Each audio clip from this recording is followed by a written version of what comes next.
Proverbs 3, verse 5 to 12. Trust God from the bottom of your heart. Don't try to figure out everything on your own.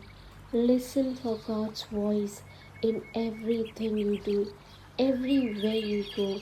He is the one who will keep you on track. Don't assume that you know it all. Run to God, run from evil. Your body will glow with health, your very bones will vibrate with life. Honor God with everything you own. Give him the first and the best. Your buns will burst, your wine sweats will brim over. But don't, dear friends, resent God's discipline.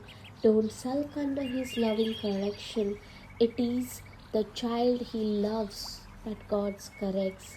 A father delights is behind all this. Thank you, Jesus.